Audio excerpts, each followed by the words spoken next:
এখন সকাল ৭টা ২০ মতো বাজে। আর আদিশ্রী আজকে ঘুম থেকে উঠেছে সকাল ৭টার দিকে।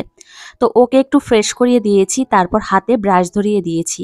নিজের মতো করে এখন ব্রাশ করবে, আর নিজের মতো করে বেশ ভালোই ব্রাশ করতে পারে। তো হ্যালো এভরিওয়ান, গুড মর্নিং। কেমন আছো সবাই? আশা করছি তোমরা যে যেখানেই আছো প্রত্যেকেই খুব ভালো আছো। আমিও তোমাদের ভালোবাসায় বেশ ভালোই আছি। এএস ফ্যামিলিতে আজ আরও একটি নতুন ব্লগে তোমাদেরকে জানাই অনেক স্বাগত, অনেক ভালোবাসা। গতকালকে তোমাদের সঙ্গে আমি ব্লগ ভিডিও শেয়ার করতে পারিনি। আসলে ভিডিও করা ছিল কিন্তু এডিট করে উঠতে পারিনি। আর কিসের জন্য এডিট করে উঠতে পারিনি সেটা তোমাদেরকে জানাবো সামনেই। তো এদিকে আমি একটু দোতলাতে আসলাম, আর এদিকে এই ভাইরা কাজে এসেছে। কি দিয়ে কি করবে সেগুলো আমার কাছে একটু জিজ্ঞাসা করছিল, আমি একটু এসেছিলাম। আর তোমাদের দাদা ভাইও ছিল। তো নিচে এসে আবার রান্নাটা শুরু করব। তো এদিকে এখন মেয়ের জন্য প্রথমেই আমি খাবারটা বসিয়ে দিয়েছি। তো ওর জন্য আমি প্রথমে খাবার বসিয়ে দিয়েছি, কেননা মেয়ে তো ঘুম থেকে উঠেছে অনেকক্ষণ আগেই। সেই জন্য ভাবলাম ওর খাবারটা আগে বসিয়ে দিই, ঠান্ডা হয়ে যাবে, তারপর ওকে আবার খাইয়ে দিতে পারবো। তো একটু বুদ্ধি করেই কাজগুলো করলাম। তো দেখো এখন বাজে সকাল 11:15। তো সকালবেলায় মেয়েকে খাওয়ানো দাওয়ানো সমস্ত কিছু হয়ে গেছে। তো আজ হলো রবিবার। তো রবিবার দিন তোমাদের দাদাভাই আবার মাংস নিয়ে এসেছে। তো এটা হচ্ছে দেশি মুরগির মাংস। তো আমি এখন পরিষ্কার পরিচ্ছন্ন করে নিচ্ছি। সকাল থেকেই ওয়েদার তেমন একটা ভালো নেই, মেঘলা মেঘলা আকাশ রয়েছে, আর প্রচণ্ড পরিমাণে গরম, প্রচণ্ড গরম। তবুও এই কাজকর্মগুলো তো করতেই হবে। আর সকাল 6টা থেকে একদম দুটো পা এক জায়গায় নেই, কাজকর্ম করেই যাচ্ছি। তবে কিসের জন্য এমনটা হয়েছে তোমাদের সামনেই জানাবো। তো এখানে প্রায় 800 গ্রাম মতো মাংস রয়েছে, দেশি মুরগির মাংস। তবে প্রথমে ভেবেছিলাম যে হয়তো মোরগ, কিন্তু মোরগ না, এটা হচ্ছে দেশি মুরগি। তো তারপর এই যে দেখো পরিষ্কার পরিচ্ছন্ন করে ধুয়ে একদম আমি এখন জল ঝরাতে রেখে দিলাম। তবে এইভাবে রাখলে হবে না, আমি এখন একটা প্লেট দিয়ে ঢেকে তারপর ফ্রিজের মধ্যে রেখে দেব। তাহলে একদম সেফটি থাকবে। আর বাইরে রাখলে আবার যদি বিড়াল চলে আসে একটু ভয় ভয় লাগে আর কি। তো চলো এখন বাইরের দিকে যাওয়া যাক। তো বাইরে এসেই এখন মেয়ের স্নানের জল বাথটবের মধ্যে রেখে দিচ্ছি। তো একটার পর একটা কাজ তো সাজানোই থাকে, সংসার জীবন মানে বুঝতেই পারছো। আর বাড়িতে আবার একজন কাকা কাজ করছেন। আসলে কি বলতো, এখন বর্ষাকাল, আর আমাদের বাড়ির সামনেটা প্রচণ্ড পরিমাণে নোংরা হয়েছে। তো সেই জন্য আমার শ্বশুরমশাই এই কাকাকে কাজে নিয়েছেন। আচ্ছা, একটা ভুল হয়ে গেছে, সেটা হচ্ছে আমি মাংস পরিষ্কার করেছি কিন্তু মাছ কাটতে ভুলে গেছি। তো মেয়েকে ভেবেছি আজকে আর মাংস খাওয়াবো না, প্রচণ্ড পরিমাণে গরম। তো সেই জন্যই ভেবেছি মাংস খাওয়াবো না, মাছের ঝোল করে খাওয়াবো। এদিকে কই মাছ কেটে নিয়েছি আর একটা শিঙি মাছ কেটে নিয়েছি। তো বাইরে এসে দেখলাম আমার শ্বশুরমশাই এই কামিনী ফুল গাছটা কেটে দিয়েছে। প্রচণ্ড খারাপ লাগছিল। আমি বাবাকে বলেছি, বাবা এই গাছটা কেটে ফেললে, এত কুড়ি এসেছে। একটা গাছ হতে কত বছর সময় লাগে, আর কাটতে দেখো 10 মিনিটও সময় লাগে না। সত্যি বলতে গাছটা কাটার পরে আমার মনটা প্রচণ্ড পরিমাণে খারাপ লাগছিল। কি আর করব বলো, গাছটা তো কাটাই হয়ে গেছে। তবে আমি যদি দেখতাম তাহলে প্রথম থেকেই বারণ করে দিতাম। আমার শাশুড়ি মার কাছে শুনেছিল। তো বাবা বলল যে মায়ের কাছে শুনেছিলাম, কিছু তো বলল না, তো সেই জন্য কেটে দিয়েছে। আর এদিকে সকালবেলায় খেয়েছি, সেই বাসন কোসনগুলো রয়েছে সেগুলো এখন ধুয়ে রাখলাম। আর মেয়ে তো ও দাদা ভাইয়ের পেছন পেছন ঘুরে বেড়াচ্ছে। তো এখন আসলাম আবার রান্নাঘরে। তো সকাল থেকে যে সমস্ত কাজকর্ম থাকে সমস্ত কিছুই প্রায় কমপ্লিট হয়ে গেছে, এখনো অনেক কাজই বাকি আছে। তো মেয়েকে আবার খাওয়াতে হবে, সেই জন্য এদিকে রান্নাঘরে এসেই প্রথমে একটা ডিম সিদ্ধ বসিয়ে দিয়েছি।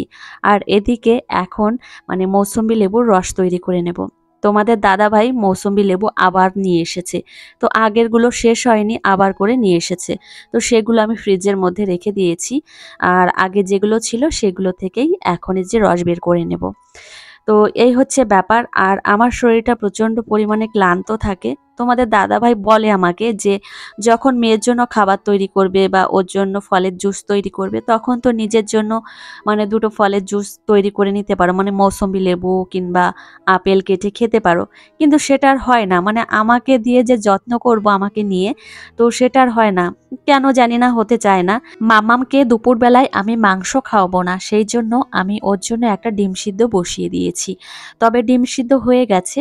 তো তো বেশি করে আবার আমি সিদ্ধ করি না, বেশি সিদ্ধ করলে আবার ডিমটা হার্ডি হয়ে যায়, সেজন্য আমি বেশি সিদ্ধ করি না। তো এখন আমি গ্যাসটা অফ করে দিলাম। আর এদিকে একটা শসা আমি 4 ফালি করে কেটে নিচ্ছি লম্বা লম্বা করে। আর কেন কাটছি তোমাদের একটু বাদেই জানাচ্ছি। তো আসলে আমার শাশুড়ি মার শরীরটা সকাল থেকেই ভালো নেই, মানে একদম সকাল থেকে ভালো নেই। ভালো নেই কারণ হচ্ছে ওনার প্রেশারটা বেড়ে গেছে, মানে হাই প্রেশার হয়ে গেছে। তো সকাল থেকে উঠতেই পারছে না, সকাল থেকে শুয়েই রয়েছে। এখন দুপুর 12টা বাজতেই আসলো। আর এদিকে একটা আপেল কেটেছি 4 খণ্ড করে, আর একটা শসা কেটেছি। তো এই শসা আর আপেল আমার শাশুড়ি মার জন্যই কেটেছি, ওনার শরীরটা ভালো নেই, সেজন্য ভেবেছি যে এই ফলগুলো ওনাকে দিই। তো এদিকে মেয়েকে এখন আমি ফলের প্লেটটা ধরিয়ে দিলাম, আর আমার মেয়ে চলে যাবে ওর ঠাম্মির কাছে। তবে যাওয়ার আগে দেখো কি করে। তো ওর পছন্দের খাবার হচ্ছে শসা, তো ওইখান থেকে ও একটা শসা তুলে নিল। তো শসা খেতে আমার মেয়ে সত্যি খুব পছন্দ করে। তো এখন যাচ্ছে ওর ঠাম্মির কাছে। তো এখন কি বলতো, মানে আমি যে কাজটা হয়তো করতে পারি না হাতে হাতে, আমার মেয়েকে বলে দিই যে তুমি তোমার ঠাম্মিকে এই জিনিসটা দিয়ে এসো বা তোমার দাদাভাইকে দিয়ে এসো, তো আমার মেয়ে সেগুলো করে দেয়।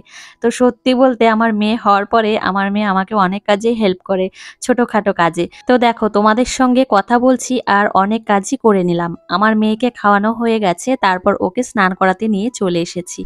এখন পুরো মেঘলা আকাশ রয়েছে আর প্রচন্ড পরিমাণে গরম।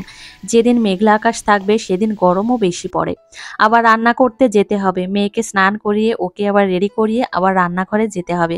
আজকে সকাল থেকেই দোতলার ঘরে কাজকর্ম হচ্ছে। তো তবে প্রত্যেক দিনই দেখি কাজকর্ম হয়েই যায়, কি এমন কাজ তাই ভাবি। তো এই 11 বছর বিয়ে হয়েছে, শুধু দেখেই যাচ্ছি কাজকর্ম করেই যাচ্ছে। এত দিকে যে তোমাদের দাদা ভাইয়ের চোখ, সত্যি মানতেই হবে। আর আমার শ্বশুর শাশুড়ি পেয়েছে একটা যোগ্য সন্তান। তো তোমাদের দাদাভাইকে নিয়ে সত্যি আমার শ্বশুর মশাইও প্রচণ্ড গর্ব করে, আমার শাশুড়ি মাও। তো অনেকেই করে আমাদের বংশে যে না, অমিতের মতো একটা ছেলে হয় না। সত্যি বলছি, আমার হাজবেন্ড বলে আমি বলছি না, এটা প্রত্যেকেই প্রায় বলে। তো যাই হোক, এই যে দেখো তোমাদের সঙ্গে অনেক কথাই শেয়ার করে ফেললাম। আর আমার মেয়েকে এখন আমি ঘরে নিয়ে এসেছি, এখন ওকে ফ্রেশ করিয়ে দিচ্ছি। তো মনে মনে চিন্তাও রয়েছে, আবার রান্নাঘরে যাব, রান্না করব। আর আমার শাশুড়ি মার শরীরটাও ভালো নেই, একদম শুয়েই রয়েছে সকাল থেকে। তবে দুপুরবেলায় স্নানটা সেরে নিয়েছে, স্নান করে আবার শুয়ে পড়েছে। আমার শাশুড়ি মার শরীরটা কেমন থাকে তোমাদের আমি মাঝে মধ্যে আপডেট দিয়ে থাকি যে কেমন কি আছে। মাঝে একটু হাঁটুর সমস্যা হয়েছিল, ওঠা বসা করতে কষ্ট হচ্ছিল। এখন আবার একটু হাই প্রেশার হয়েছে। তো মানুষের বয়স হলে যে কত সমস্যা দেখা দেয়। আমার মায়েরও প্রচণ্ড পরিমাণে শরীর খারাপ, তবু তো আমার শাশুড়ি মা আমাদের নিয়ে আছে, কিন্তু আমার মা বাড়িতে একা থাকে। প্রচণ্ড টেনশন হয়, প্রচণ্ড টেনশন হয়, কি বলবো, সারাটা দিনই আমার টেনশনের মধ্যে দিয়ে কাটাতে হয়। কি আর করব বলো, সমস্ত কিছু ওই ভগবানের উপরই ছেড়ে দিয়েছি, ভাগ্যের উপর ছেড়ে দিয়েছি।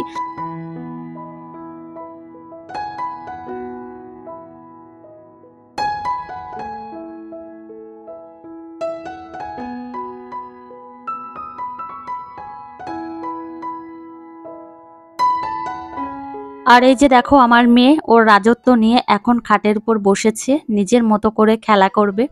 আর এখন ও নিজের মতো করে খেলা করবে, আর আমি যাব রান্নাঘরে। আমার শ্বশুর মশাই তো বাইরে দিয়ে কাজকর্ম করেই যাচ্ছে, আর শাশুড়ি মা তো অসুস্থ শুয়ে রয়েছে। আমার মেয়েকে আর কে দেখবে, আমার মেয়ে নিজের মতো করেই খেলা করবে। আর আমি রান্না করতে যাব, মাঝে মধ্যে এসে দেখব, আবার হয়তো রান্না করব, সেখানে গিয়ে হাজির হবে, মাম্মাম কোলে উঠবো এমন বায়না করবে। কি আর করব, এইভাবেই রান্না বান্নাগুলো কমপ্লিট করতে হবে। আচ্ছা, এই জিনিসগুলো দেখতে পাচ্ছ, এই জিনিসগুলো হচ্ছে আমার মেয়ের জন্মদিনে পেয়েছিল, মানে 1 বছরের জন্মদিনে গিফট পেয়েছিল। তো এগুলো আমার বক্স খাটের মধ্যেই ছিল।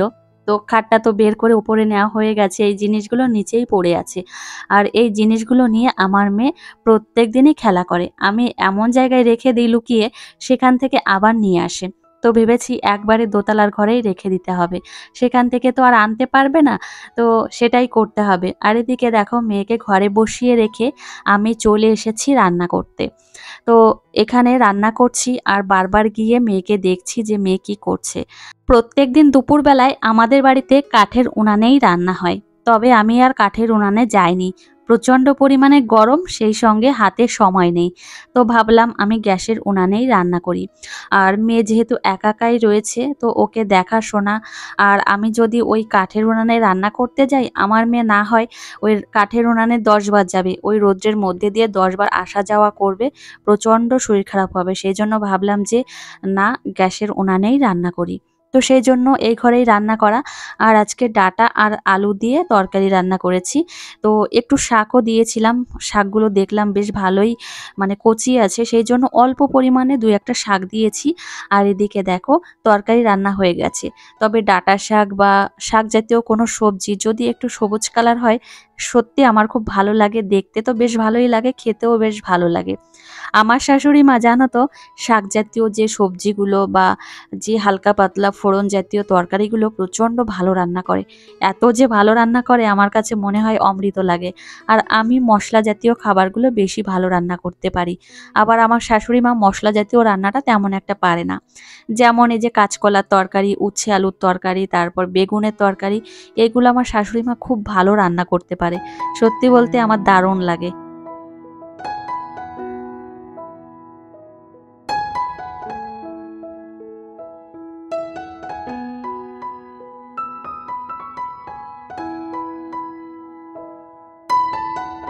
আজকে কি হয়েছে জানো তো?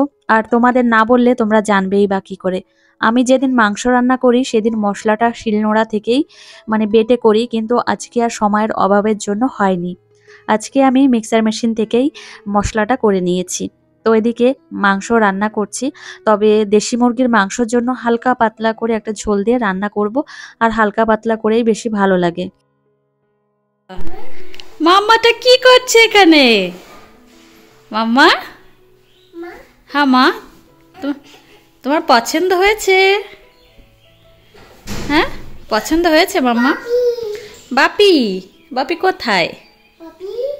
হ্যাঁ আমা, চলো নিচে চলো মাম্মাম, চলো মা। মাম্মাম বাপি বাপি করছিল, তারপর দেখলাম ঘরে ওর বাপি নেই।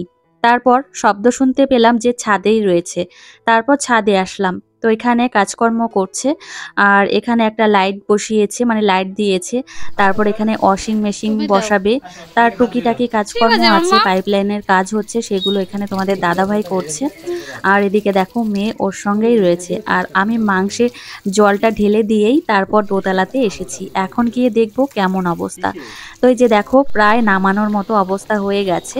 তো একটু হালকা পাতলা করে রান্না করেছি। আর যে গরম, গরমের কথা মাথায় রেখে তারপর দেশি মুরগির মাংস আমার মনে হয় না বেশি মশলা দিয়ে রান্না করলে ভালো লাগে।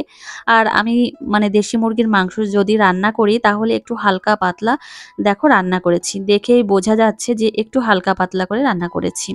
তো চলো, রান্না তো কমপ্লিট হয়ে গেল। তবে এখন আমি আমার শাশুড়ি মাকে বলেছি যে মা তুমি অন্তত বাবাকে খেতে দাও, আর এখন আমি আদিশ্রীকে খাইয়ে দিই।